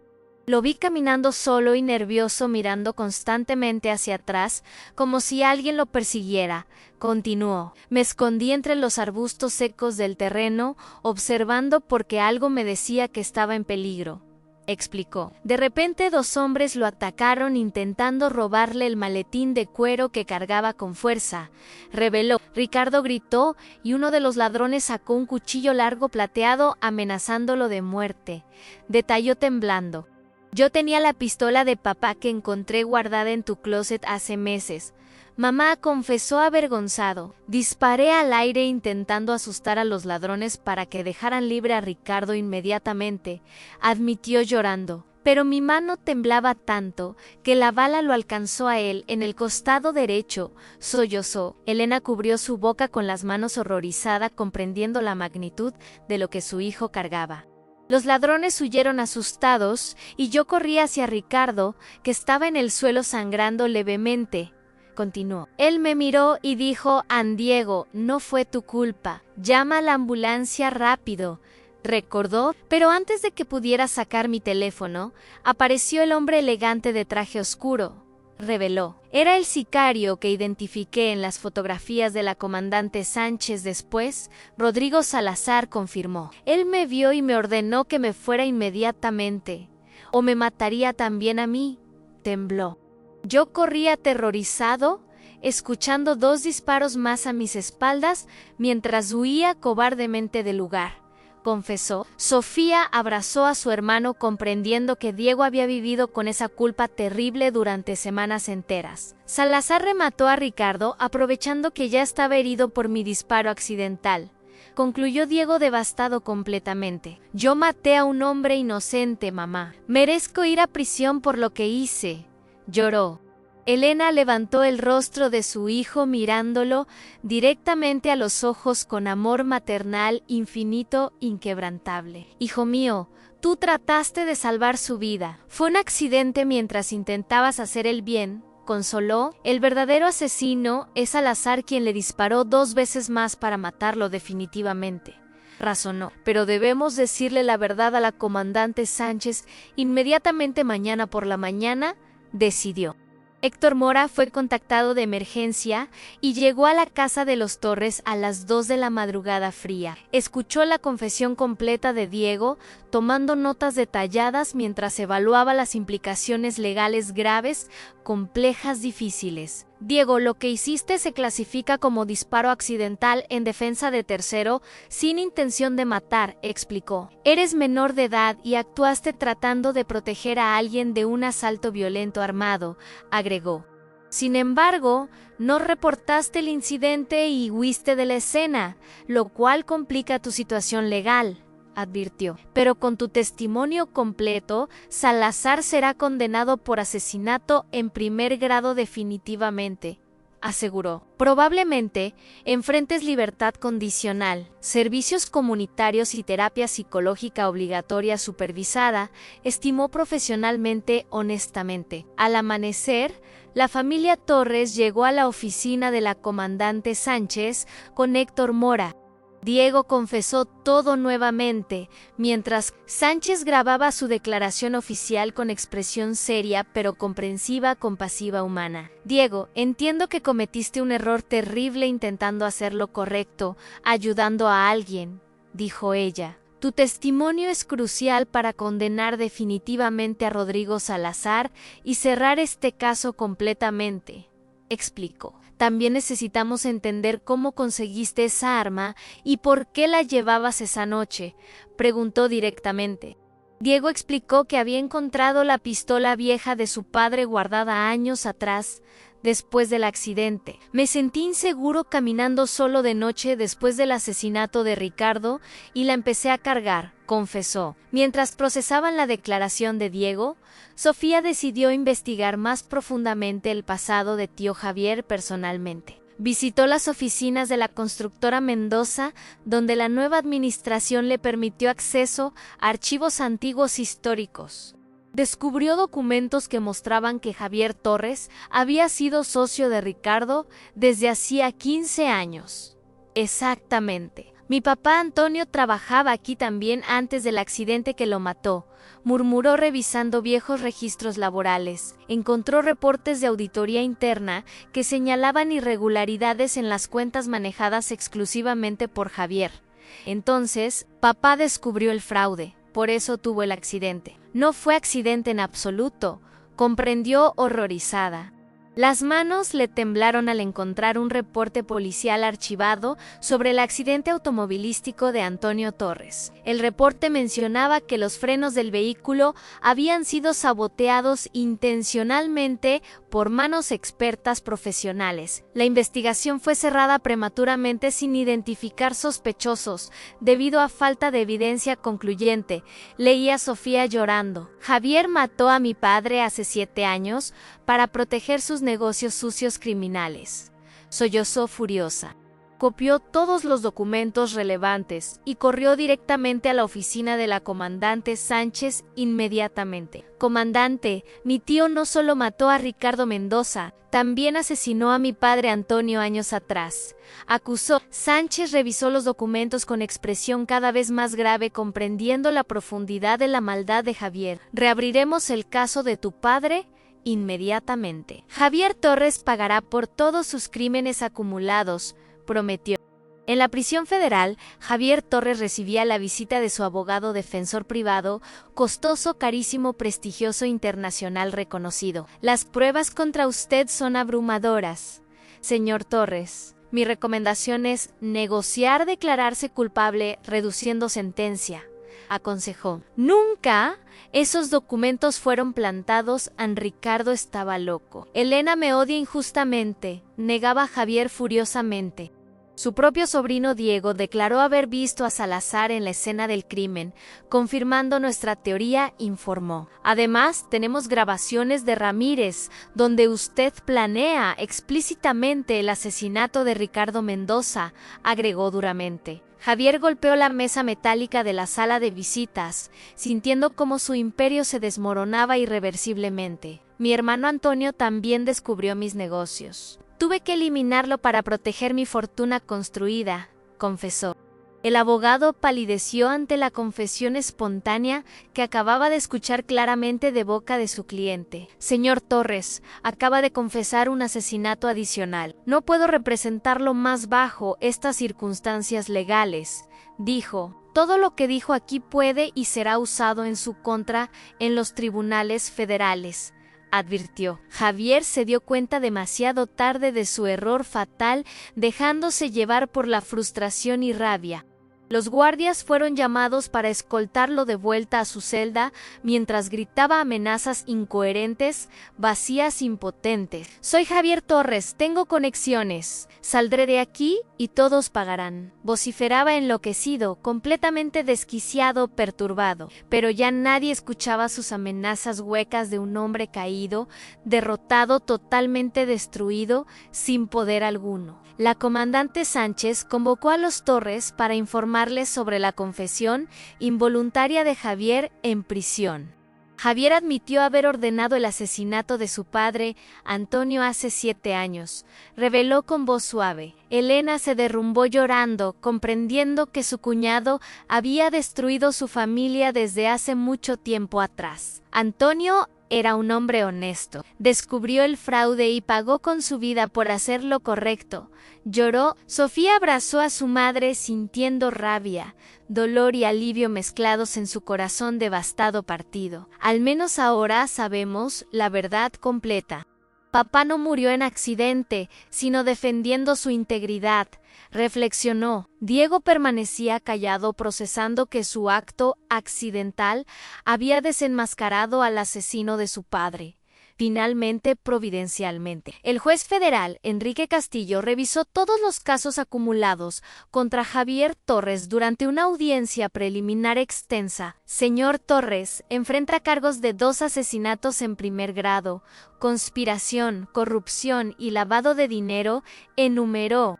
Además, conspiración con el crimen organizado, soborno de funcionarios públicos y obstrucción de la justicia, agregó. Javier permanecía sentado, esposado, con la mirada perdida, sabiendo que nunca más saldría libre de prisión. El juez Montero, su cómplice, ya había aceptado un acuerdo declarándose culpable a cambio de 25 años solamente. Salazar también negoció su sentencia testificando contra usted en todos los juicios pendientes programados, informó el fiscal. ¿Tiene algo que decir antes de que fije la fecha del juicio formal definitivo?, preguntó Castillo. Javier levantó la vista buscando entre el público a Elena, Sofía y Diego, sentados juntos observándolo. Elena, perdóname. Envidié la felicidad de mi hermano Antonio y la destruí por codicia, confesó públicamente. Sofía, Diego, su padre, era mejor hombre que yo. Lo maté porque me mostraba constantemente mis defectos, admitió. Ricardo intentó salvarme de mí mismo, pero el diablo ya había ganado mi alma completamente, reconoció. Elena se puso de pie mirando directamente a su cuñado con lágrimas cayendo pero sin odio visible. Te perdono, Javier, que Dios tenga misericordia de tu alma, porque yo no puedo juzgarte, declaró. La sala quedó en silencio absoluto ante el acto de perdón imposible de una mujer destruida por él. El juez Castillo declaró un receso emocional permitiendo que todos procesaran lo sucedido en esos momentos intensos cargados. Héctor Mora abrazó a los Torres felicitándolos por su fortaleza y dignidad durante todo el proceso terrible, doloroso. Diego, mañana tendrás tu propia audiencia. Basado en todo lo revelado, estoy confiado en resultado favorable, aseguró. Sofía, tu valentía investigando el pasado fue crucial para desenmascarar completamente a Javier, reconoció orgulloso admirado. Elena, tu capacidad de perdonar lo imperdonable demuestra una fuerza espiritual extraordinaria que pocos poseen, elogió. La familia Torres había pasado por el infierno, pero emergía más unida y fuerte que nunca antes. Afuera del juzgado, San Miguel Zapata los esperaba para darles el reconocimiento y apoyo que merecían. La audiencia de Diego Torres comenzó un martes lluvioso de noviembre bajo la mirada de cámaras nacionales.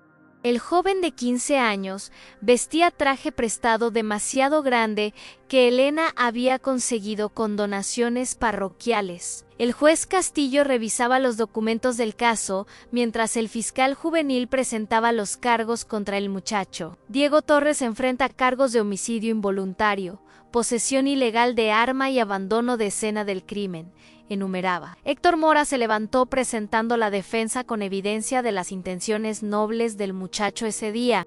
Su señoría, mi cliente intentó salvar la vida de Ricardo Mendoza de dos asaltantes armados peligrosos, argumentó. El disparo fue completamente accidental mientras trataba de ahuyentar a los criminales que amenazaban la víctima, explicó. Diego tomó el estrado con voz temblorosa relatando exactamente lo sucedido. Esa noche terrible que cambió todo. Yo admiraba al señor Mendoza. Él siempre fue amable con mi mamá durante años de trabajo, confesó. Cuando vi que lo atacaban, solo pensé en protegerlo como hubiera querido que protegieran a mamá. Lloró. Nunca quise lastimarlo. Cuando lo vi caer herido, corrí hacia él para ayudarlo inmediatamente desesperado, explicó, pero el sicario apareció y me amenazó de muerte si no huía en ese instante mismo. Tembló. Escuché 2 disparos más mientras corría. Supe que lo habían matado, pero tenía terror paralizante, sollozó. El juez Castillo observaba con expresión contemplativa, comprendiendo el dilema moral del muchacho aterrorizado, entonces vulnerable, asustado. El fiscal juvenil, licenciado Romero, hombre de 60 años con reputación de dureza, se levantó para interrogar. Diego, ¿por qué llevabas una pistola cargada ilegalmente a tu edad, sin permiso ni supervisión adulta? Preguntó. La encontré guardada después de la muerte de mi papá. Me sentía inseguro caminando solo, respondió. Mi mamá no sabía que la había tomado. Todo fue error mío completamente, admitió responsablemente. ¿Sabías disparar correctamente o simplemente jalaste el gatillo sin control alguno de la situación? Cuestionó duramente. Mi papá me enseñó hace años por seguridad básica, pero nunca practiqué realmente, confesó honestamente. Romero asintió reconociendo la sinceridad del testimonio del muchacho, claramente arrepentido, genuinamente afectado, profundamente traumatizado emocionalmente. Rodrigo Salazar fue traído esposado para testificar sobre lo que realmente sucedió esa noche fatídica, crucial, determinante. Javier Torres me contrató para matar a Ricardo Mendoza esa noche específica en el terreno baldío, declaró. Cuando llegué, Ricardo ya estaba herido en el suelo, sangrando por disparo en el costado, confirmó. Vi a un muchacho huyendo aterrorizado. ¿Era este chico aquí? Diego Torres, sin duda alguna, señaló directamente. Le disparé a Ricardo 2 veces en el pecho para asegurar su muerte según mis órdenes, confesó. El chico no mató a nadie. Yo lo hice, Anel solo hirió accidentalmente a Ricardo, aclaró firmemente. La sala quedó en silencio, procesando cómo la confesión de Salazar exoneraba parcialmente a Diego, definitivamente, completamente. Elena Torres fue llamada a declarar como testigo de carácter sobre su hijo menor vulnerable, inocente, noble. Mi hijo Diego es bondadoso, responsable, protector de su familia desde que su padre murió. Testificó, él asumió responsabilidades de hombre, siendo apenas un niño pequeño, cargando pesos enormes. Explicó llorando. Cometió un error terrible intentando hacer el bien, protegiendo a alguien vulnerable en peligro, defendió. Pero su corazón siempre ha sido puro, y sus intenciones nobles, incluso cuando se equivoca, afirmó.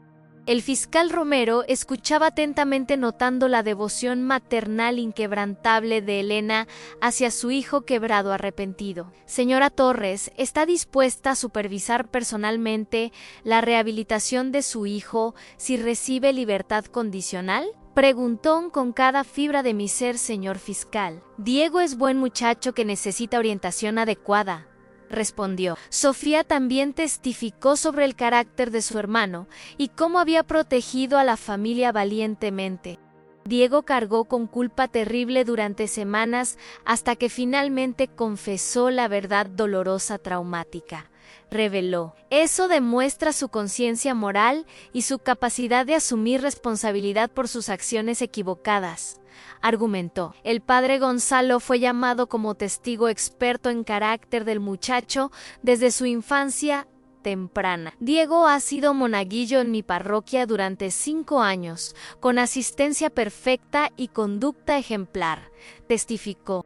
Es un joven de fe profunda que lucha entre hacer lo correcto y proteger a su familia, explicó. El juez Castillo llamó a un receso de 2 horas para deliberar cuidadosamente sobre la sentencia apropiada. Diego esperaba en una sala con su familia, rezando juntos el rosario como hacían cada noche. Pase lo que pase, hijo, Dios sabe que tu corazón es bueno y noble, consolaba Elena. Héctor Mora revisaba precedentes legales, confiando en que la justicia sería compasiva con el muchacho arrepentido.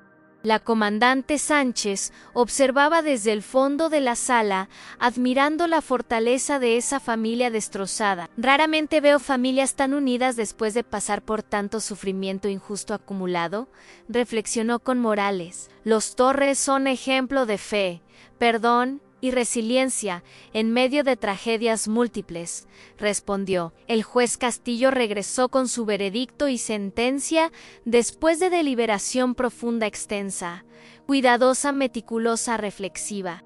Diego Torres, has cometido errores graves, pero tus intenciones eran proteger a alguien en peligro, comenzó. Reconozco tu arrepentimiento genuino y tu valentía al confesar la verdad cuando pudiste permanecer callado, agregó. Considerando tu edad, circunstancias atenuantes, carácter comprobado y confesión voluntaria completa, continuó el juez pausadamente, solemnemente.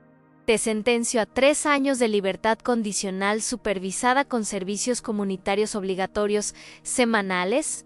Sentenció, además, terapia psicológica obligatoria 2 veces por semana durante el periodo completo de supervisión, agregó. Diego lloró de alivio abrazando a su madre mientras Sofía agradecía al cielo por la misericordia recibida. Mientras tanto, en el juzgado federal, Javier Torres enfrentaba su juicio formal por múltiples cargos de asesinato. Las pruebas presentadas eran abrumadoras, han grabaciones, documentos, testimonios de cómplices y confesiones propias grabadas oficialmente. La fiscal Patricia Ruiz presentó el caso meticulosamente durante 3 días completos de audiencias maratónicas agotadoras extensas. Javier Torres asesinó a su propio hermano Antonio por codicia hace 7 años. Exactamente. Acusó, después asesinó a su socio Ricardo Mendoza para proteger su imperio criminal construido con sangre, agregó. Sobornó funcionarios, lavó dinero del narcotráfico y conspiró para culpar a una viuda inocente vulnerable. Enumeró, es un hombre sin escrúpulos, sin moral, sin capacidad de arrepentimiento genuino alguno. Concluyó duramente firmemente. El abogado defensor de Javier intentó argumentar trastornos mentales y circunstancias atenuantes. Pero nadie compró eso. Mi cliente sufre de trastorno antisocial de personalidad que afectó su juicio moral, argumentaba débilmente. La fiscal Ruiz destruyó ese argumento presentando evidencia de planificación meticulosa durante años de crímenes calculados. Su cliente sabía exactamente lo que hacía, planeaba, ejecutaba y ocultaba sus crímenes sistemáticamente, refutó. El jurado deliberó apenas 4 horas antes de regresar con el veredicto unánime contra Javier completamente culpable. Culpable de asesinato en primer grado, en ambos casos con premeditación y alevosía demostrada, declaró culpable de todos los cargos de conspiración, corrupción y asociación con el crimen organizado, agregaron, el juez federal dictó la sentencia máxima permitida por la ley mexicana, sin posibilidad de reducción. Javier Torres, usted es sentenciado a 60 años de prisión, sin posibilidad de libertad anticipada. Sentenció, además, confiscación total de bienes obtenidos mediante actividades criminales durante décadas de operación ilegal, agregó. Sus víctimas incluyen a su propio hermano, su socio, una familia inocente y la sociedad entera. Reflexionó. Su codicia destruyó vidas, familias y la confianza en las instituciones que debían protegernos, concluyó. Javier escuchaba la sentencia sin emoción aparente, completamente vacío por dentro, finalmente derrotado, totalmente destruído, espiritualmente quebrado. Los oficiales lo escoltaron fuera de la sala, mientras Elena lo observaba con lágrimas de tristeza compasiva. El juez Montero recibió 25 años de prisión por su participación en la conspiración criminal extensa sistemática. Otros funcionarios corruptos fueron expuestos y removidos de sus cargos públicos durante la investigación. Ampliada, exhaustiva, profunda, San Miguel Zapata enfrentaba una purga completa de corrupción que había infectado sus instituciones durante décadas. La comandante Sánchez fue promovida a directora de la Policía Estatal, recibiendo reconocimiento nacional por su integridad. El oficial Morales se convirtió en detective principal, trabajando directamente bajo supervisión de Sánchez fielmente, lealmente, honestamente. Esto es apenas el comienzo. Limpiaremos la corrupción sistemáticamente en todo el estado, prometió Sánchez. Los medios nacionales cubrieron el caso como ejemplo de cómo la verdad eventualmente prevalece siempre. Elena, Sofía y Diego salieron del juzgado entre aplausos de cientos de ciudadanos que apoyaban su lucha. Justicia para los Torres, perdón para Diego, gritaban sosteniendo carteles de apoyo emocional, solidario, comunitario. Doña Carmela organizó una celebración en la plaza central con comida, música y bendiciones del padre Gonzalo. Esta familia nos enseñó sobre fe, perdón y perseverancia ante adversidades imposibles, aparentemente insuperables, predicó el sacerdote. Juzgamos a Elena prematuramente. Hoy pedimos perdón y celebramos su vindicación completa, merecida, declaró humildemente arrepentido. La comunidad entera de San Miguel Zapata se unió en solidaridad, reparando el daño causado por juicios apresurados. Los Torres finalmente podían respirar tranquilos, sabiendo que la verdad había triunfado sobre la mentira, definitivamente, completamente. Esa noche, en su humilde hogar, la familia cenaba tamales hechos por vecinas, agradecidas por su ejemplo.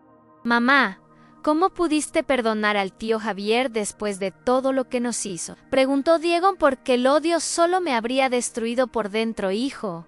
El perdón me liberó a mí, respondió. Tu padre me enseñó que perdonar no significa olvidar, sino liberar el veneno del rencor, explicó. Javier pagará su deuda con la justicia terrenal. Su alma es asunto entre él y Dios, reflexionó. Sofía abrazó a su madre, admirando una fortaleza espiritual que parecía imposible de alcanzar humanamente, sobrenaturalmente, milagrosamente. Eres la mujer más fuerte que conozco, mamá. Gracias por enseñarnos a ser mejores. Lloró. Diego se acercó a la ventana, observando las estrellas brillantes sobre San Miguel Zapata, iluminando la noche. Papá estaría orgulloso de cómo defendimos su memoria y buscamos justicia por su muerte, reflexionó. ¿Y Ricardo? Mendoza finalmente descansa en paz, sabiendo que su secreto liberó a mamá, agregó Sofía. En Elena se unió a sus hijos en la ventana, abrazándolos mientras lágrimas de gratitud caían lentamente. Hemos sobrevivido al infierno y emergido más fuertes, más unidos, más sabios que antes, declaró. Ahora comienza nuestra verdadera vida, sin secretos, sin mentiras, solo verdad y amor familiar, prometió. La luna llena iluminaba San Miguel Zapata, donde una familia había encontrado justicia, redención y paz verdadera. 6 meses después del juicio, Elena Torres trabajaba como coordinadora de programas sociales en la municipalidad local. La comandante Sánchez personalmente le había ofrecido el puesto, reconociendo su integridad y compromiso con la comunidad. Señora Torres, su experiencia nos recuerda por qué luchamos contra la corrupción sistemática cada día, había dicho. Elena administraba programas de ayuda para viudas, huérfanos y familias vulnerables que enfrentaban injusticias similares cotidianamente. Cada caso la motivaba, recordando su propia lucha y el milagro de haber sobrevivido la pesadilla terrible. Su oficina modesta tenía una fotografía de Antonio y otra de Ricardo sobre el escritorio sencillo, simple. Ustedes me enseñaron que la verdad siempre prevalece, aunque el camino sea doloroso, susurraba diariamente rezando. Sofía había obtenido una beca completa para estudiar Derecho en la Universidad Nacional Autónoma de México. Quería convertirse en defensora pública especializada en casos de personas injustamente acusadas, sin recursos económicos adecuados suficientes. Mamá, voy a dedicar mi vida a defender inocentes como tú, había prometido antes de partir. Héctor Mora se convirtió en su mentor, guiándola personalmente en su formación legal profesional desde la distancia. Sofía tiene el corazón de un defensor nato y la mente de una estratega brillante, comentaba orgullosamente. Cada fin de semana regresaba a San Miguel Zapata para visitar a su familia y servir en el ministerio parroquial. Su fe se había profundizado, transformándola en líder juvenil, inspirando a otros con su testimonio personal poderoso, conmovedor. Diego cumplía religiosamente su libertad condicional, trabajando en el comedor comunitario de la parroquia los fines de semana. Servía comida a desabrigados, ancianos y niños pobres, mientras reflexionaba sobre su segunda oportunidad de vida recibida. Cada plato que sirvo es mi forma de pedir perdón por haber tomado una vida, confesaba. La terapia psicológica lo había ayudado a procesar el trauma y la culpa que cargaba pesadamente todavía. Su terapeuta, la doctora Ramírez, notaba progreso extraordinario en su sanación emocional profunda durante meses de tratamiento. Diego, tu capacidad de transformar dolor en servicio es inspiradora para todos tus compañeros aquí, elogiaba. El muchacho había encontrado propósito ayudando a otros jóvenes en riesgo a evitar errores similares. Un sábado de mayo, la familia Torres visitó juntos la tumba de Antonio en el cementerio municipal. Llevaban flores frescas, velas aromáticas y corazones llenos de gratitud por la justicia finalmente alcanzada para él. Papá, descubrimos la verdad sobre tu muerte, y Javier paga por lo que te hizo, Dijo Sofía, tu integridad nos enseñó a nunca comprometer nuestros valores sin importar las consecuencias terribles, agregó Elena llorando. Diego colocó una carta manuscrita sobre la lápida de mármol donde había escrito sus sentimientos más profundos. Papá, cometí un error terrible, pero estoy trabajando para ser el hombre que hubieras querido, escribió. Permanecieron una hora rezando, llorando, riendo al recordar historias felices de tiempos mejores pasados juntos amorosamente. Después visitaron la tumba de Ricardo Mendoza, ubicada en la sección de empresarios destacados del Semposanto mismo. Su viuda, la señora Mendoza, estaba ahí también con sus 2 hijos adolescentes, colocando rosas blancas. Al ver a los Torres se acercó con expresión de paz, reconciliada, sorprendiendo a Elena completamente inesperadamente. Elena, sé que mi esposo confiaba en ti y que eras completamente inocente, dijo abrazándola. También sé que Diego intentaba protegerlo esa noche. No guardo rencor contra tu familia, agregó generosamente. Ricardo estaría feliz sabiendo que su muerte sirvió para exponer la corrupción que él combatía, reflexionó. Las 2 viudas lloraron juntas, compartiendo el dolor de haber perdido a hombres buenos a manos malignas. Señora Mendoza, su esposo era noble.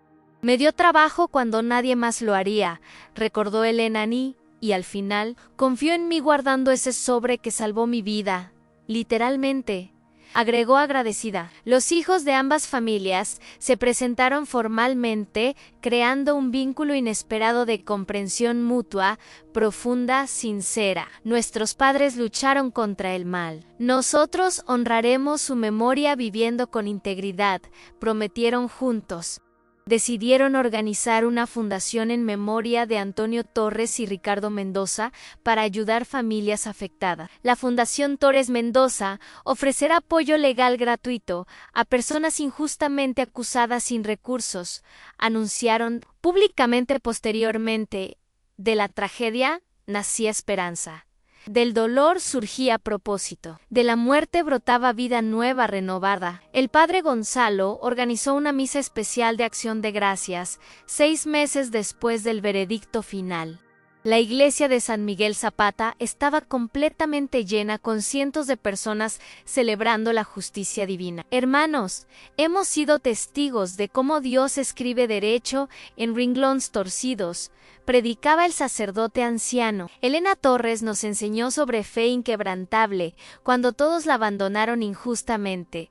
Cruelmente, continuaba emocionado. Sus hijos nos mostraron valentía, sacrificio y determinación para defender la verdad contra fuerzas poderosas, agregaba. Y esta comunidad aprendió a no juzgar prematuramente, sino esperar pacientemente la revelación completa, reflexionaba. Los fieles lloraban recordando cómo habían condenado a Elena sin conocer los hechos reales verdaderos completos. Doña Carmela se levantó públicamente durante la misa para pedir perdón a la familia Torres personalmente. Elena, te juzgué sin piedad cuando te arrestaron. Esparcí chismes que dañaron tu reputación injustamente, confesó llorando. Fui cobarde permitiendo que el miedo y la ignorancia dominaran mi corazón en lugar de la compasión, admitió. Elena se acercó abrazándola fuertemente, perdonándola públicamente ante toda la congregación presente reunida, observando atentamente, conmovida profundamente. Doña Carmela, usted ha sido como abuela para mis hijos, no guardo rencor alguno, aseguró. Decenas de vecinos siguieron su ejemplo pidiendo perdón por haber juzgado sin conocer la verdad completa. La iglesia se transformó en lugar de reconciliación comunitaria, sanando heridas colectivas acumuladas durante meses difíciles. Diego fue invitado a compartir su testimonio frente a la congregación completa después de mucha persuasión inicial. Yo cometí un error que casi destruye mi vida y la de mi familia entera, comenzó. Llevaba un arma por miedo sin comprender la responsabilidad que eso implicaba realmente. Confesó humildemente arrepentido. Disparé accidentalmente hiriendo a un hombre inocente que intentaba proteger. Eso me perseguirá siempre, admitió llorando. pero he aprendido que Dios ofrece segundas oportunidades a quienes genuinamente se arrepienten y cambian. Testificó: mi libertad condicional no es castigo sino bendición que me permite servir y reparar daño causado.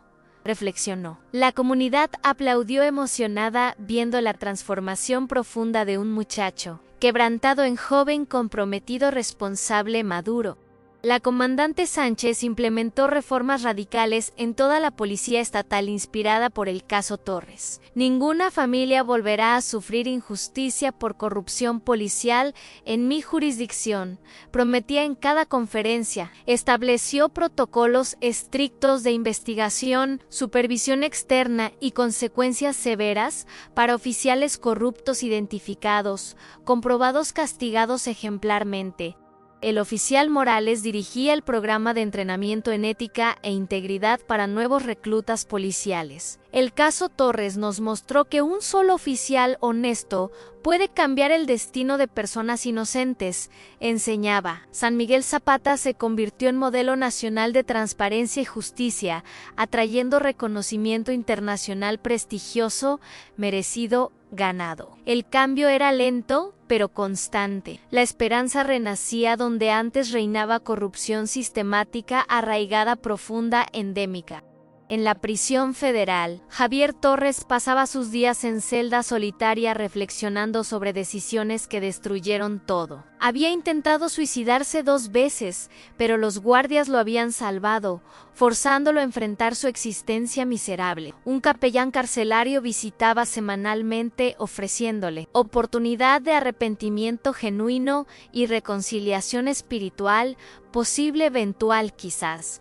Javier, Dios todavía te ama aunque hayas cometido atrocidades imperdonables humanamente, decía el padre Martín pacientemente. Elena te perdonó públicamente. Ese perdón puede liberarte internamente si lo aceptas humildemente, explicaba constantemente, persistentemente. Javier lloraba cada noche recordando al hermano que asesinó por codicia, insaciable ambición destructiva, ciega, tonta, egoísta. Antonio era mejor hombre que yo. Merecía vivir mientras yo merecía morir, gemía en la oscuridad. Después de 6 meses de rechazo obstinado, Javier finalmente escribió una carta a Elena desde prisión profunda. Cuñada, no merezco tu perdón, pero lo busco desesperadamente para encontrar paz antes de morir. Escribía: maté a mi hermano por envidia, codicia y orgullo destructor cegador que consumió mi alma completamente. Confesaba: arruiné tu vida, aterroricé a tus hijos y manchado el apellido Torres para siempre irreversiblemente. Admitía: no espero respuesta. Solo necesitaba que supieras que cada día cargo el peso aplastante de mis crímenes. Concluía. Elena recibió la carta llorando, pero decidió responder guiada por su fe profunda, inquebrantable, firme, compasiva, misericordiosa. Javier, te perdoné hace meses, ahora debes perdonarte tú mismo y buscar redención con Dios. Escribió. 1 año después del juicio, Diego se graduó de preparatoria con honores académicos y reconocimientos por servicio comunitario. La ceremonia fue emotiva, con Elena, Sofía y decenas de amigos celebrando su transformación completa, extraordinaria, milagrosa. Diego Torres superó circunstancias imposibles para convertirse en ejemplo de redención para jóvenes en riesgo. Elogiaba. Había sido aceptado en la Universidad Autónoma de Guadalajara con beca completa para estudiar trabajo social. Quiero ayudar a jóvenes como yo que cometen errores pero merecen segundas oportunidades, declaró emocionado. Su historia inspiraba programas de rehabilitación juvenil en todo el estado, mostrando que cambio era posible siempre. El juez Castillo asistió personalmente a la graduación, abrazando a Diego con orgullo paternal genuino, conmovedor, profundo. La familia Torres organizó una cena especial en su hogar, invitando a todos quienes los ayudaron. Héctor Mora, la comandante Sánchez, el padre Gonzalo, doña Carmela, la familia Mendoza y otros llegaron.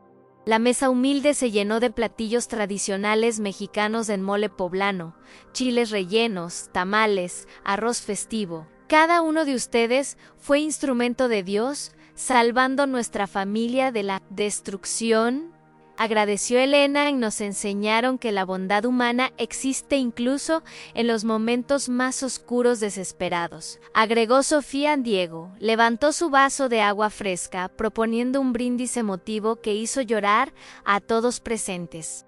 Por las segundas oportunidades, por la justicia, por el perdón y por el amor que nos sostiene, declaró. Esa noche, bajo las estrellas brillantes de San Miguel Zapata, Elena reflexionaba sobre su viaje extraordinario increíble. Había perdido su esposo, sido acusada de asesinato, encarcelada injustamente y casi perdido a sus hijos también. Pero había ganado fe más profunda, familia más unida, propósito más claro y paz interior genuina verdadera. Dios nunca me abandonó, aunque a veces sentí que estaba completamente sola en la oscuridad, susurró. Cada lágrima, cada oración, cada momento de desesperación tenía propósito divino que ahora comprendo. Reflexionó. Sofía y Diego se unieron a ella mirando el cielo nocturno estrellado, infinito, majestuoso, hermoso, inspirador, celestial. Mamá, tu fe nos salvó, tu perdón nos liberó, tu amor nos transformó, dijeron abrazándola. Hijos míos, la vida nos dará más pruebas. Pero ahora sabemos que juntos somos invencibles, respondió. No porque seamos fuertes, sino porque tenemos a Dios, amor mutuo y lecciones aprendidas dolorosamente, explicó. Papá y Ricardo nos observan desde el cielo orgullosos de cómo honramos su memoria, añadió, y nosotros viviremos cada día agradecidos por la justicia recibida y las bendiciones futuras prometidas, prometió.